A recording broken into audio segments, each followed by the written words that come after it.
Sur le plan géographique, Oklahoma City est situé au cœur des États-Unis. Ce qui ressemble plus à une petite ville qu'à une mégalopole est probablement le dernier lieu qu'on s'attendrait à voir visé par le terrorisme. Jusqu'à ce matin du 19 avril 1995. Good morning. In this proceeding with regard to application 95-501 for a groundwater permit, we'll present evidence here, evidence from the applicant. With regard to this proceeding, there are 4 elements that I have to receive information regarding.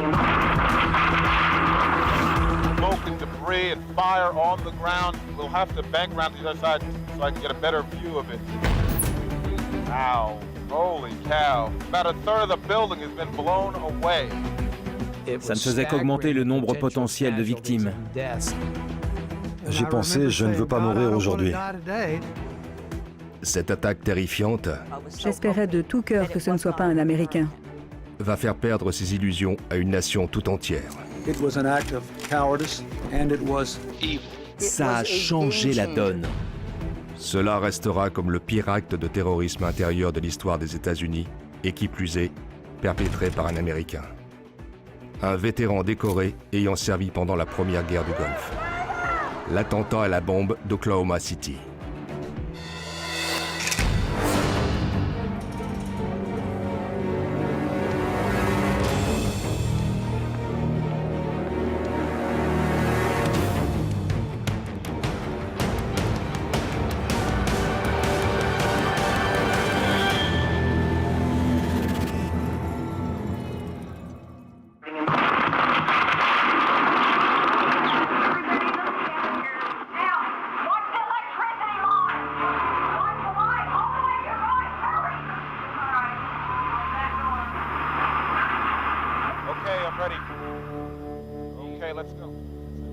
Tammy, you can see thick black smoke billowing from the federal court building downtown.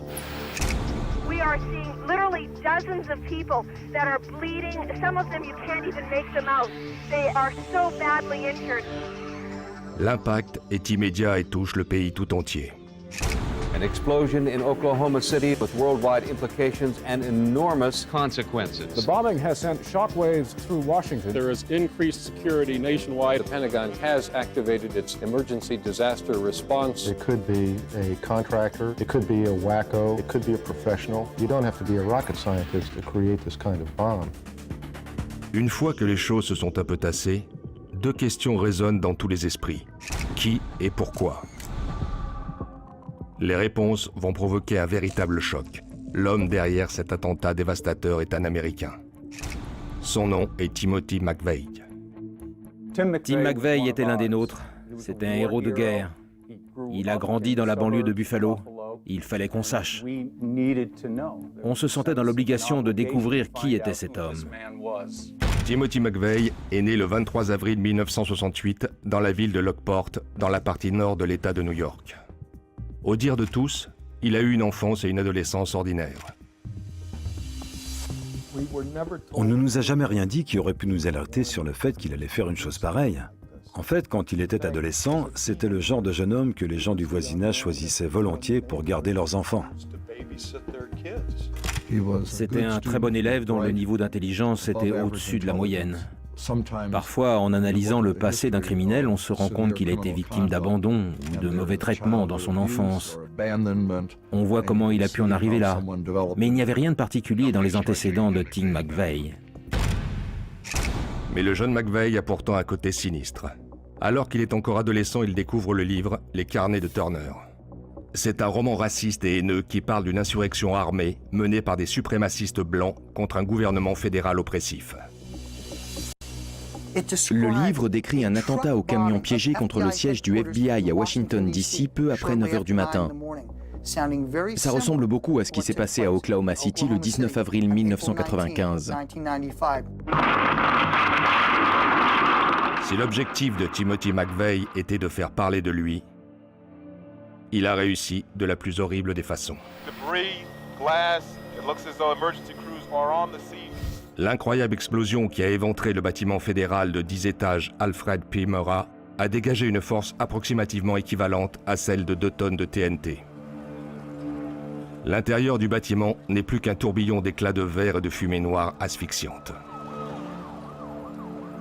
Les étages se sont écroulés les uns sur les autres, écrasant et piégeant hommes, femmes et enfants. Au premier étage se trouvait une garderie. Les rescapés sortent en titubant dans la rue. Certaines personnes sont entre la vie et la mort.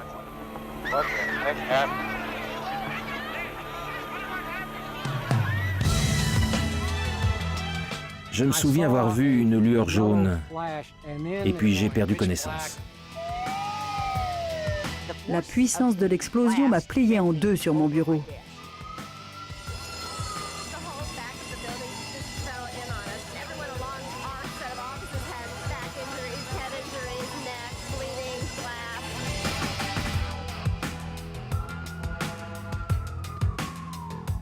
J'ai ressenti une douleur du côté gauche du visage et j'entendais des bruits comme quelque chose qui éclatait. C'était des éclats de verre.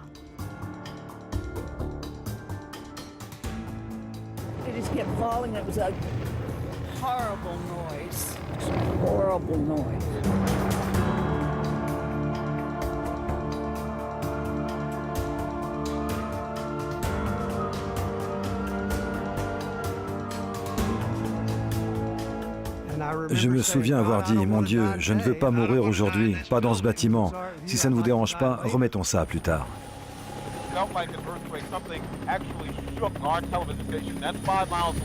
Dans le chaos des premières minutes qui suivent, personne ne sait avec certitude ce qui a causé l'explosion. Au début, on a pensé que l'explosion était peut-être due au gaz parce qu'on avait dû évacuer le bâtiment quelques semaines auparavant à cause d'une fuite de gaz. J'ai cru qu'une guerre venait d'être déclenchée. Je me suis dit qu'Oklahoma City avait été bombardée et qu'on avait été attaqué par un autre pays. J'ai pensé que c'était peut-être une explosion atomique provenant de la base aérienne de Tinker. J'essayais de comprendre ce qui s'était passé, mais je ne pensais pas à une bombe.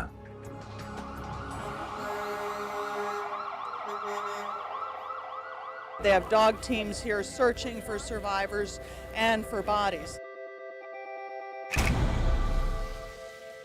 Une multitude de personnes ont été tuées sur le coup. Plusieurs centaines sont blessées. Le rayon de la zone de déflagration s'étend sur 16 pâtés de maisons. Mais le bâtiment Meurrah constitue le point zéro.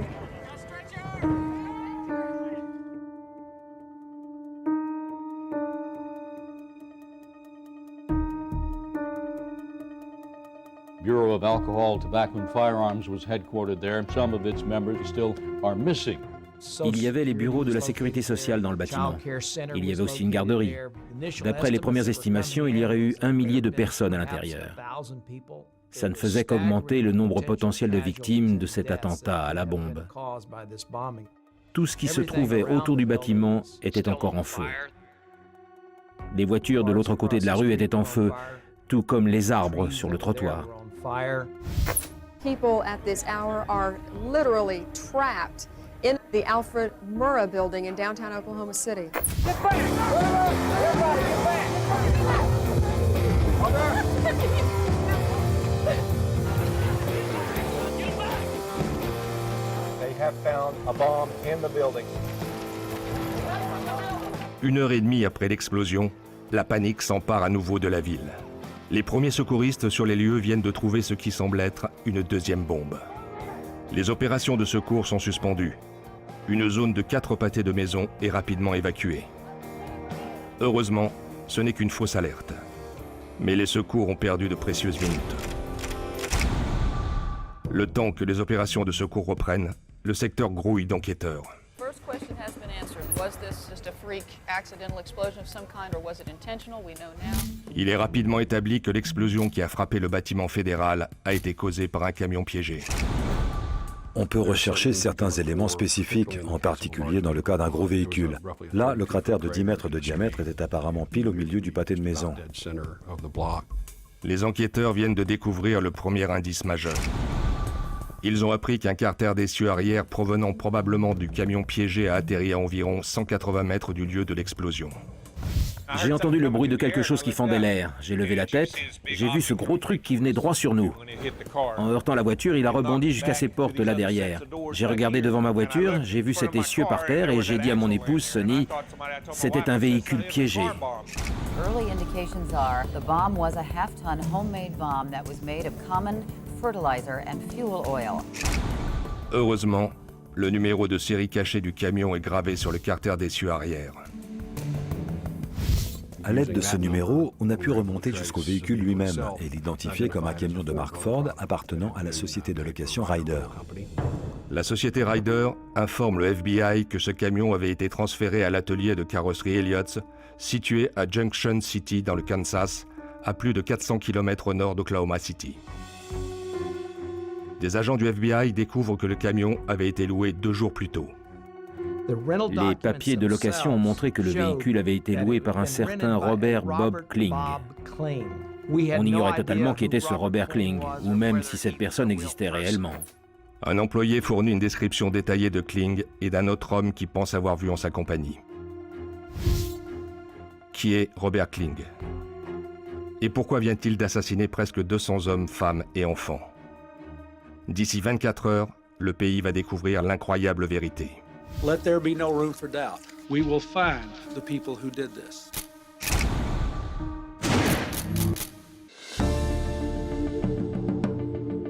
C'est l'un des jours les plus noirs de l'histoire de l'Amérique. This is just devastating. Smoke and debris and fire on the ground. There are numerous injuries. Les pertes humaines sont considérables. 168 personnes ont été tuées. Au moins 650 blessés. Parmi les victimes, il y a 19 enfants.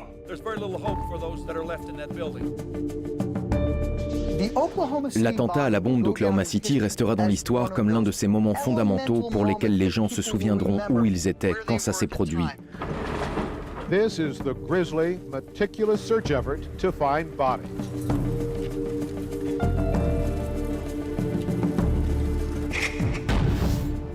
Moins d'1 heure et demie après l'explosion, à environ 120 km au nord d'Oklahoma City, le policier d'État Charlie Unger arrête une Mercury Marquis de 77 dépourvue de plaque d'immatriculation. Le conducteur de la voiture s'appelle Timothy James McVeigh. C'était un jeune homme propre sur lui. Il avait un look de militaire avec les cheveux coupés très courts. Il portait une sorte de blouson coupe-vent dont la fermeture éclair était juste un peu remontée. Quand il a sorti son portefeuille de sa poche arrière droite, le blouson s'est tendu. Là, j'ai vu un renflement sous son bras gauche qui m'a semblé être une arme. Alors j'ai attrapé l'extérieur de son blouson à cet endroit et je lui ai ordonné de lever les mains et de se retourner. En même temps, j'ai sorti mon arme que je lui ai collée sur la nuque. Il m'a dit « Mon revolver est chargé ». Je lui ai donné un petit coup avec le canon et j'ai répondu « Le mien aussi ». Charlie Unger arrête Timothy McVeigh pour port d'armes cachées. Il est à 100 000 lieues d'imaginer que son prisonnier est le terroriste d'Oklahoma City. Au départ, le nom de McVeigh ne veut rien dire pour les enquêteurs qui sont sur l'attentat. Ils cherchent Robert Kling, l'homme qui a loué le camion Ryder à Junction City au Kansas. It seems hard to believe that all this destruction was the work of only 2 men. Le lendemain, munis de portraits robots 120 de Kling et de son compagnon présumé, les agents des forces de l'ordre ratissent toute la région. L'un des agents avait reçu l'ordre d'aller voir au Dreamland Motel. Là, il a parlé à la propriétaire des lieux. Il lui a demandé si elle avait eu un client qui était venu dans un camion de la société Ryder. Et elle a répondu qu'il y en avait eu un récemment. L'agent a alors décidé de lui montrer le portrait robot. Après l'avoir regardé, elle lui a dit que ça ressemblait vraiment beaucoup à l'homme qui avait loué la chambre numéro 25.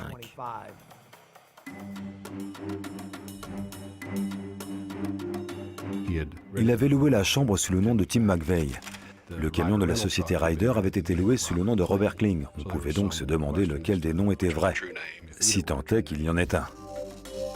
On a fait une recherche dans les dossiers de notre Centre d'information nationale sur le crime, au FBI, pour voir si un certain Timothy McVeigh avait été arrêté récemment quelque part aux États-Unis. À notre grande surprise, on a appris qu'un Timothy McVeigh avait été arrêté le matin même de l'attentat à la bombe dans le comté de Noble, qui se trouve à environ 120 km au nord d'Oklahoma City. En fait, il y était encore, mais il devait être libéré sous caution. On leur a dit de le retenir jusqu'à ce que nos agents aient pu l'interroger. Était-ce le même Timothy McVeigh qui se trouvait au Dreamland Motel? À ce stade, on n'en était pas certain.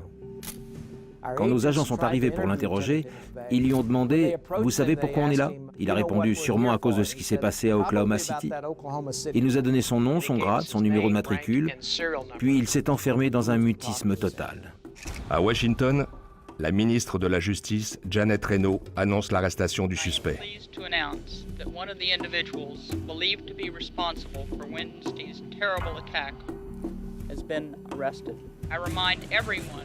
That John Doe number 2 remains at large.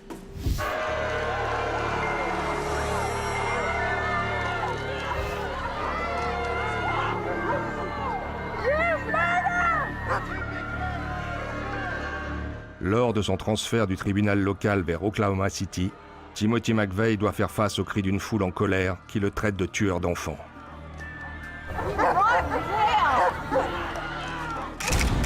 Is it the act of someone who wishes the United States government and its entire environs ill? J'espérais de tout cœur que ce ne soit pas un Américain. Ça dépassait l'imagination. Timothy McVeigh a commis le pire acte de terrorisme intérieur de l'histoire des États-Unis. Le pays tout entier était sous le choc et totalement fasciné par le fait que quelqu'un issu d'une banlieue ordinaire, de classe moyenne, puisse commettre un acte aussi atroce.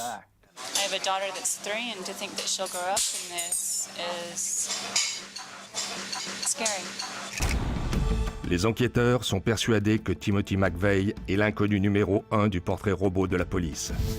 Mais ils n'ont toujours pas identifié l'inconnu numéro 2. John Doe number 2. If the FBI can't find him, does he exist? FBI Chief Louis Freeh sent him this message: there is no place on earth where you will be safe. L'adresse dans le Michigan, figurant sur le permis de conduire de McVeigh, est celle d'un homme du nom de James Nichols. C'est une avancée capitale. Le frère de James Nichols, Terry, est un ami proche de McVeigh depuis qu'ils se sont connus au service militaire. Tout comme McVeigh, Terry Nichols est connu pour ses positions anti-gouvernementales.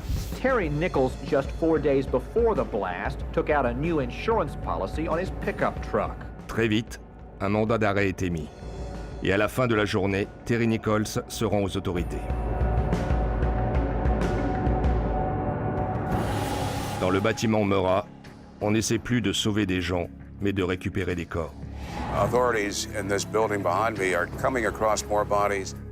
Ces opérations de recherche vont durer au moins 2 semaines.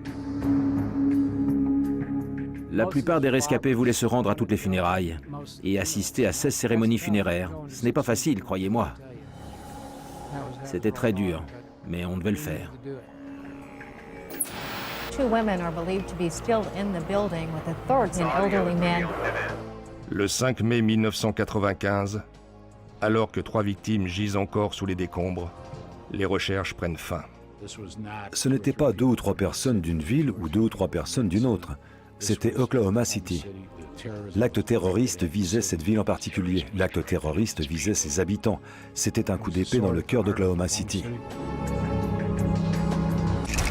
Le 21 avril 1995, Timothy McVeigh est arrêté et inculpé pour l'attentat à la bombe du bâtiment fédéral Alfred P. Murrah à Oklahoma City. Stephen Jones est l'avocat commis d'office pour défendre l'accusé. Il rejette immédiatement toute possibilité de plaider l'irresponsabilité pour aliénation mentale. Timothy McVeigh n'était pas un fou. C'était quelqu'un de tout à fait sensé. Il a été interrogé par plusieurs psychologues et psychiatres et il ne montrait aucun trouble évident sur le plan mental ou émotionnel. On se pose donc la question, pourquoi un homme ne souffrant d'aucune maladie mentale va-t-il organiser un attentat à la bombe qui tuera des centaines de gens? Je ne veux pas qu'on interprète de travers ce que je vais dire. Mais j'ai été surpris de voir à quel point il semblait affable et sympathique pour un homme qui avait tué 168 personnes de sang-froid. Les journalistes Dan Herbeck et Lou Michel ont passé plus de 70 heures à interviewer McVeigh pour tenter de mieux comprendre ce qui avait pu l'amener à devenir un terroriste. Au dire de tous, le premier tournant pour McVeigh a lieu en 1988, quand il s'engage dans l'armée. Alors qu'il est en garnison à Fort Benning, en Géorgie, lui et son camarade de chambre, Michael Fortier, se lient d'amitié avec leur chef de section, Terry Nichols. Leur point commun, ils ne font pas confiance au gouvernement fédéral. Tim McVeigh s'est tout de suite senti des affinités avec Terry Nichols. Il aimait beaucoup l'écouter débiter ses théories concernant le gouvernement et la politique. McVeigh participe à l'opération Tempête du désert en 1991. Il reçoit la médaille Bronze Star pour acte de bravoure. Durant son service, il tue au moins 2 combattants ennemis.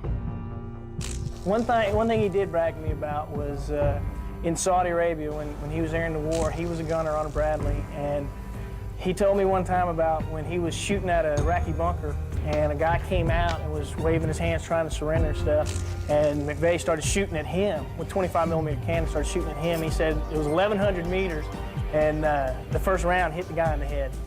Après son retour de la guerre du Golfe, McVeigh espère s'engager dans les forces spéciales, mais il renonce car sa préparation physique est insuffisante. Dès qu'il s'est engagé dans l'armée, l'un des objectifs de Timothy McVeigh était de devenir membre des forces spéciales. Quand ça n'a pas marché comme il voulait, il a perdu tout intérêt pour l'univers militaire. Timothy McVeigh est libéré de l'armée le 31 décembre 1991. Il commence à errer à travers le pays, vivant de petits boulots et se rendant à des foires aux armes. Il était totalement opposé à toute forme de contrôle des armes. Il était pour le fait que le gouvernement laisse les gens tranquilles et les laisse faire ce qu'ils voulaient. La méfiance envers un vaste gouvernement dont toutes les actions sont centralisées était déjà en vogue quand l'indépendance des États-Unis a été signée. C'est inscrit dans notre Constitution. Le problème, c'est quand ces prises de position sont poussées à l'extrême. Et Timothy McVeigh représentait le côté extrémiste de cette idéologie. Mais le jeune homme ne semble pas avoir de tendance destructrice. Jusqu'à ce que 2 tragiques événements au début des années 90 l'incitent à tomber dans la violence. En août 1992, dans le nord de l'Idaho, des US Marshals et des agents du FBI sont impliqués dans une confrontation mortelle avec un suprémaciste blanc, présumé du nom de Randy Weaver. Ce dernier est suspecté de vente d'armes à feu illégales. Au cours d'un siège de 11 jours, le fils et la femme de Randy Weaver trouvent la mort, ainsi qu'un US Marshal. Le 28 février 1993, à la suite d'une fusillade entre l'ATF, Bureau de l'alcool, du tabac et des armes à feu, et une secte religieuse se nommant les Davidiens, des agents fédéraux assiègent la résidence de la secte près de Waco, au Texas. Une cache présumée d'armes illégales est au cœur de la controverse. Timothy McVeigh est devenu comme totalement enragé à la suite de ces 2 incidents. Mais ce qui l'a fait basculer et a fait de lui un terroriste, c'est ce qui s'est passé à Waco. Timothy McVeigh s'était même rendu sur place pour observer le siège. Il avait garé sa voiture à proximité et avait entrepris de distribuer des tracts anti-gouvernementaux. À l'époque, il avait accordé une interview à au moins un journaliste et avait expliqué à quel point il se méfiait du gouvernement américain.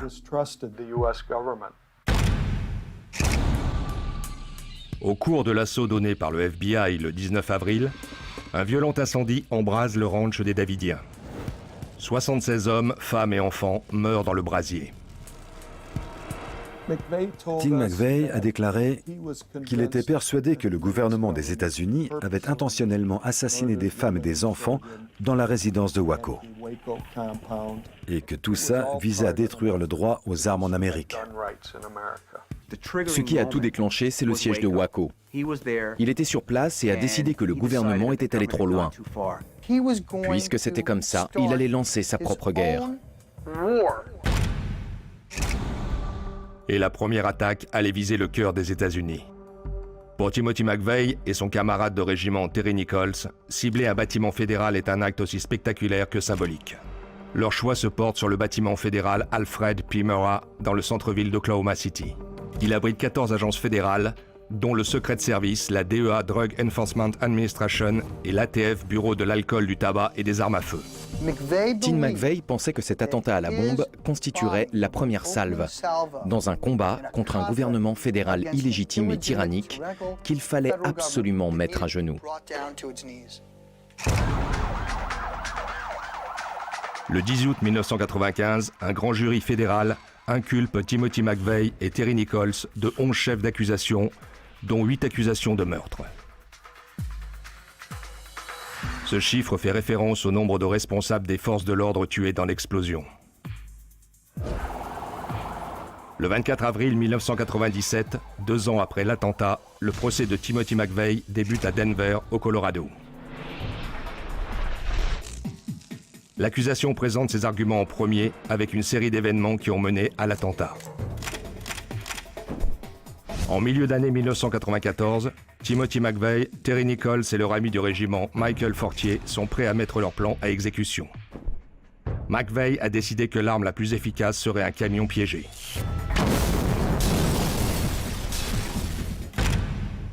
En septembre de la même année, McVeigh et Terry Nichols commencent à faire des stocks de nitrate d'ammonium, un engrais souvent utilisé dans des véhicules piégés.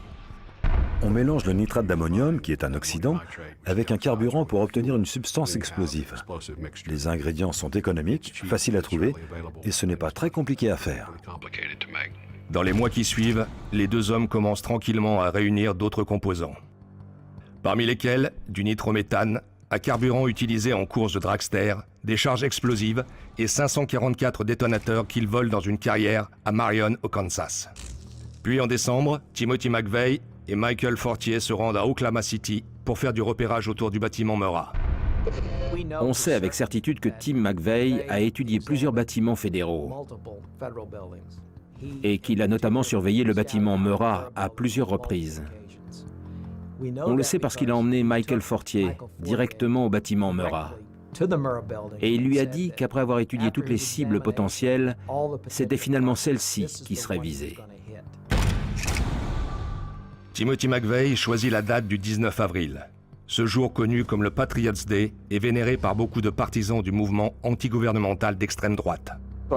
C'est un 19 avril que le premier coup de feu a été tiré à Lexington durant la Révolution américaine. C'est aussi à cette date qu'a eu lieu le siège de Waco en 1993. Et 2 ans plus tard, Tim McVeigh a fait sauter son camion piégé devant le bâtiment Murrah. Finalement, Michael Fortier a décidé de ne pas prendre part à l'attentat. En fait, dans une négociation de plaidoyer ultérieure, il acceptera de témoigner contre ses co-conspirateurs. En mars 1995, Timothy McVeigh se fabrique un faux permis de conduire au nom de Robert Dickling, soi-disant né le 19 avril 1972. Le 14 avril, il achète la Mercury Marquis jaune de 1977 chez un vendeur de véhicules d'occasion de Junction City au Kansas. Le lendemain, Timothy McVeigh loue un camion Ryder à l'atelier de carrosserie Elliott en se servant de son faux nom, Robert Dickling. Le 16 avril, Timothy McVeigh et Terry Nichols se rendent à Oklahoma City, au volant de la Mercury jaune, et se garent à plusieurs pâtés de maison du bâtiment Murrah. Timothy McVeigh retire les plaques d'immatriculation de la voiture et laisse un mot sur lequel il a marqué « Pas abandonné, ne pas emmener à la fourrière, sera déplacé le 23, besoin d'une batterie et d'un câble ». 2 jours plus tard, Timothy McVeigh et Terry Nichols se retrouvent dans le parc d'État de Gerry Lake, près de Junction City, pour assembler la bombe dans le camion. Ils ont dû mélanger le nitrate d'ammonium et le carburant dans des barils, quelque chose comme des barils en plastique de 200 litres. Puis, ils ont probablement relié les barils entre eux avec du cordeau détonnant censé servir de charge explosive. Et ils ont dû terminer en reliant le cordeau détonnant lui-même au détonateur. Mais au dernier moment, Terry Nichols et Michael Fortier déclarent forfait. Alors que le jour prévu pour l'attentat à la bombe se rapprochait, Terry Nichols a soudain eu peur. Il a décidé qu'il ne voulait plus faire ça. Il s'est sûrement dit que ça allait trop loin. Tim McVeigh lui a hurlé dessus et aurait peut-être même menacé de le tuer. Le matin du 19 avril, Timothy McVeigh, qui est désormais livré à lui-même, se rend à Oklahoma City au volant du camion Ryder. À 8h57, des caméras de sécurité du bâtiment résidentiel Regency Tower, à quelques pâtés de maisons à l'ouest du bâtiment Murrah, enregistrent des images du camion Ryder garé en face. Les enquêteurs pensent que c'est à ce moment-là que McVeigh a allumé le premier détonateur. Quelques minutes plus tard, le jeune homme remonte dans le camion, allume le deuxième détonateur et va se garer du côté nord du bâtiment Murrah. Puis il sort du camion et se dirige rapidement à pied vers la Mercury jaune garée à 4 pâtés de maison de là. Dans le bâtiment fédéral, la journée de travail commence. Des centaines de personnes sont déjà à l'intérieur.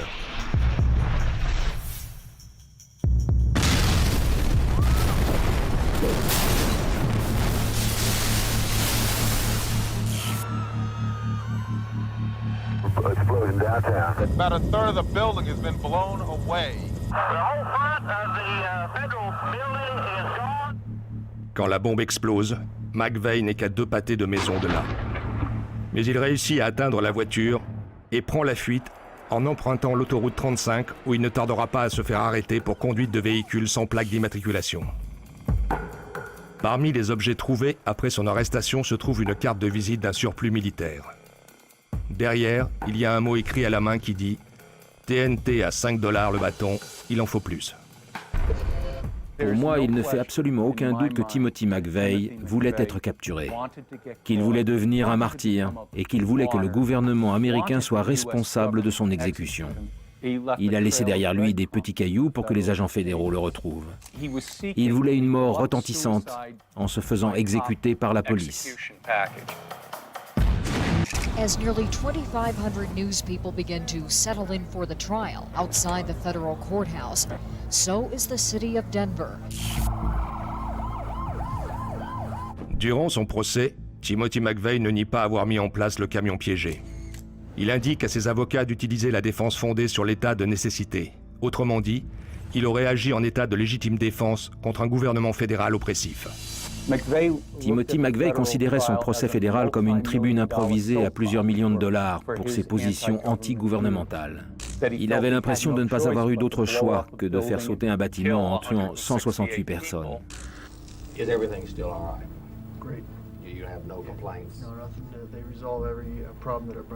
Okay, so the situation here is a lot better than it was in Hellraiser. Day and night. Good, good. Dans sa vision du monde totalement déformée, ses actions étaient une réponse légitime à ce qu'il considérait comme une brutale tyrannie, perpétrée par le gouvernement contre son propre peuple. Mais l'avocat de la défense, Stephen Jones, sait qu'en jouant sur l'état de nécessité, il ne pourra pas gagner le procès. Il choisit donc une autre voie, soutenir que McVeigh faisait partie d'un complot beaucoup plus important. La plus grande question de l'attentat à la bombe d'Oklahoma City est de savoir qui d'autre, à part Tim McVeigh, Terry Nichols et Michael Fortier, y a participé. Il est pratiquement certain qu'il n'était pas seul. Il y a beaucoup de conjectures sur l'homme qui aurait été vu avec Timothy McVeigh à la société de location de camions. Le portrait robot de celui que l'on appelle l'inconnu numéro 2 ne correspond ni à Terry Nichols ni à Michael Fortier. Les enquêteurs concluent que ce deuxième homme non identifié n'a en réalité jamais existé. On a découvert qu'un homme qui s'était rendu là-bas correspondait globalement à la description de l'inconnu numéro 2. Mais il se trouve que ce n'était pas le même jour. Il avait accompagné un ami qui avait loué un camion Ryder. Donc on s'est rendu compte qu'il s'agissait d'une erreur d'identification et qu'on avait confondu 2 événements et 2 jours bien distincts. Timothy McVeigh a juré à plusieurs reprises qu'il n'y avait pas de deuxième homme non identifié et qu'il était tout seul le jour de l'attentat. Selon moi, en ce qui concerne l'attentat à la bombe d'Oklahoma City, on est complètement à côté de la plaque si on croit que c'était Timothy McVeigh qui en avait eu l'idée, qui avait tout organisé et qui avait en gros exécuté le plan avec un coup de main de la part de Terry Nichols. Si d'autres personnes étaient impliquées dans l'attentat, qui sont-elles ? Certains pensent qu'il pourrait y avoir un lien entre Timothy McVeigh et Elohim City, une communauté du mouvement suprémaciste blanc identité chrétienne dans le nord-est de l'Oklahoma, à 270 km environ à l'est d'Oklahoma City, près de la frontière avec l'Arkansas. L'identité chrétienne est en fait une religion qui dit que les Américains anglo-saxons blancs sont les véritables enfants d'Israël et que les Juifs sont en gros des sous-hommes et que les Noirs ne sont même pas des êtres humains.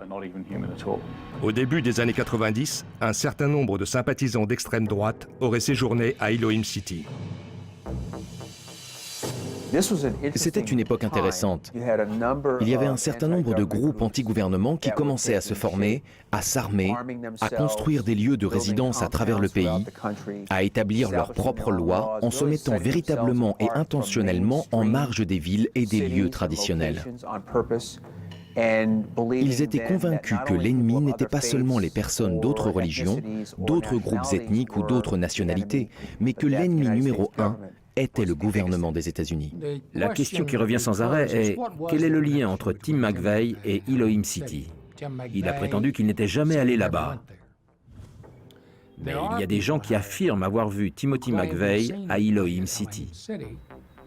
Et l'élément de preuve le plus probant est qu'il se serait pris un PV par un agent de la police d'autoroute, 6 km après avoir passé la frontière entre l'Arkansas et l'Oklahoma, sur une route qui mène à Elohim City. Donc s'il n'était pas là-bas, où était-il? Timothy McVeigh a appelé quelqu'un qui se trouvait à Elohim City. On sait qu'il est passé en voiture dans ce secteur. Mais à part ça, tout ce qui pourrait le relier à Elohim City ou l'idée que d'autres personnes puissent être impliquées dans l'attentat ne sont que des conjectures qui viennent s'ajouter à d'autres. En supposant qu'il ne soit pas le seul responsable, pourquoi McVeigh répéterait-il avec autant d'insistance qu'il a agi uniquement avec l'aide de Terry Nichols et Michael Fortier? Il croyait qu'en mentant, il protégerait les autres, et que par conséquent ces derniers ne seraient pas condamnés. Il a raconté tout un tas de mensonges pour protéger ses acolytes. Je pense qu'il est possible que d'autres personnes lui aient apporté leur aide pendant la préparation de l'attentat, mais sans savoir de quoi il s'agissait en réalité.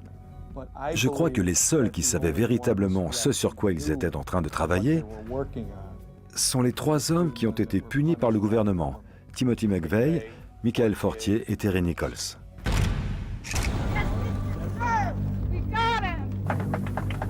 Two years and 44 days after the worst terrorist attack on United States soil, a verdict has been rendered in the bombing trial of Timothy McVeigh. Le 2 juin 1997, Timothy McVeigh est déclaré coupable des 11 chefs d'accusation de meurtre et de complot et condamné à la peine de mort. Outside the courthouse in Denver, tears, smiles, and all emotions in between. Le 24 décembre de la même année, Terry Nichols est également condamné. Il purge actuellement une peine de réclusion à perpétuité dans une prison fédérale de très haute sécurité du Colorado. Michael Fortier a été condamné à 12 ans de réclusion pour complicité. Il fait aujourd'hui partie d'un programme de protection des témoins. People are going to remember Timothy McVeigh as a murderer, not a martyr. Le 11 juin 2001, Timothy McVeigh est exécuté au complexe correctionnel fédéral de Terre Haute dans l'Indiana.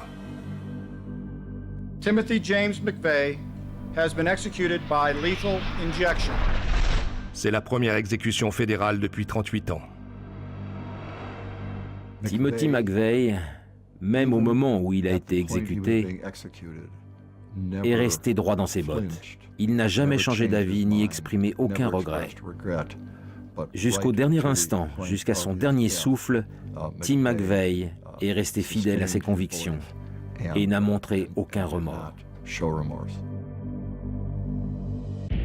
Un peu plus d'un mois après l'attentat à la bombe d'Oklahoma City, les vestiges du bâtiment fédéral Murrah sont détruits.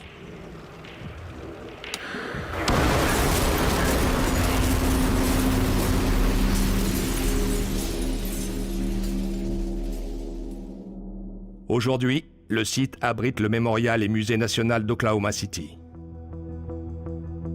À proximité du miroir d'eau se trouve un champ de chaises vides. 168 chaises sculptées à la main qui représentent les victimes de l'attentat. Le mémorial est un lieu très spécial. Je pense que c'est un véritable hommage aux personnes qui ont été tuées, à celles qui ont survécu et à tous ceux dont la vie a changé à jamais. C'est quelque chose de positif, le retentissement d'un événement horrible qu'on ne veut pas que les gens oublient. On voudrait qu'ils prennent conscience que même quand un immense malheur se produit, on peut quand même s'en sortir. Brandon et Rebecca, les enfants de Claudia et Jim Denny, font partie des 6 enfants qui ont survécu à l'explosion alors qu'ils se trouvaient dans la garderie. Rebecca est restée 10 jours à l'hôpital. Et quand elle est sortie, elle allait plutôt bien. Physiquement, elle était très marquée, mais elle allait bien. En 1995, Brandon a été hospitalisé pendant 126 jours. Au cours des 45 premiers jours, il a subi 4 grosses opérations au cerveau. Pendant 35 jours, on n'a pas pu me dire si Brandon allait survivre. Et on nous a informé que, même s'il s'en sortait, il était très probable qu'il ne remarcherait ou ne parlerait jamais plus. Et aujourd'hui, on a un jeune homme de 21 ans qui marche et qui parle. Comme quoi, il faut croire au miracle.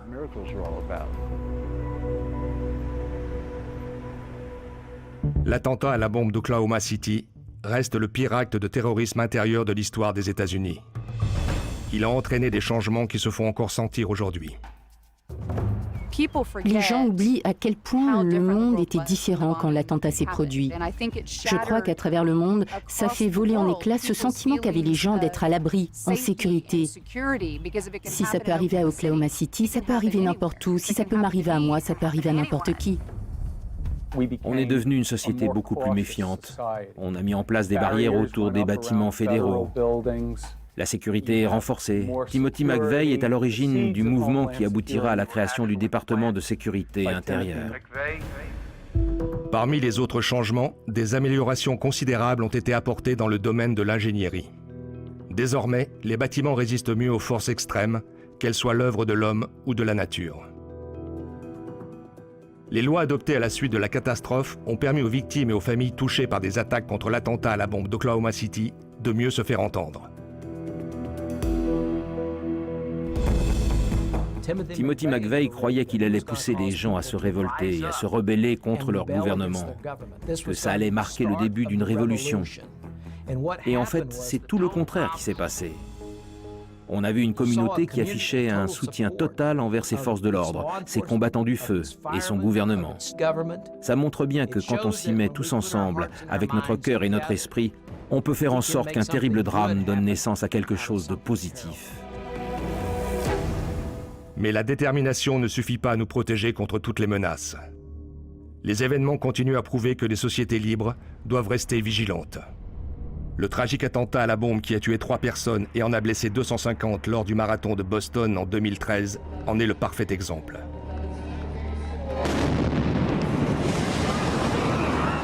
Sûrement par hasard, cela s'est passé le 19 avril lors du Patriots Day. 18 ans quasiment jour pour jour après l'attentat commis par Timothy McVeigh à Oklahoma City.